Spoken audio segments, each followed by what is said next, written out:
The New South Wales Government is seeking submissions from the public on a proposed amendment to decrease the number of wild horses in Kosciuszko National Park. There are between 14 and 23,000 wild Brumbies in the park, threatening local ecosystems and native wildlife. The proposed amendment would allow aerial shooting as an additional control for the control of wild horses, or in simple terms, shooting the animals from a chopper. Joining me now is the New South Wales Environment Minister, Penny Sharpe. Penny Sharpe, man from Snowy River comes to mind. You're possibly about to shoot Brumbies from choppers. What's the plan here? Well, look, the issue here, Andrew, is that there are just simply too many horses in the park, and the park is now out of balance. The impact of the horses on the park is endangering other native species. It's impacting severely on the soil and the waterways.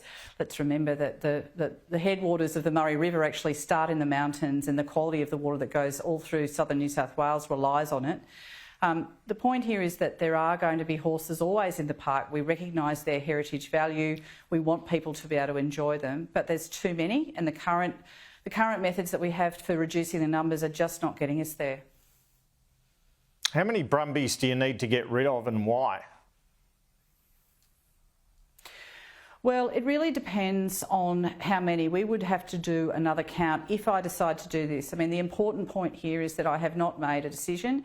I've said, though, that I'm concerned that we're not going to meet the legally mandated requirement to get to 3,000 by 2027, and I want to see whether there are other options that could get us there. So I'm taking submissions, and we'll be taking those on board.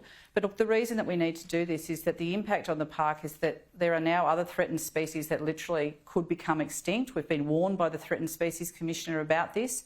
The water impact is significant, and we need to actually take that seriously. This has been kicked down the road for a very long time, and we need to make sure that if we're protecting national parks as places of conservation and for places for people to enjoy well into the future, that we actually do that.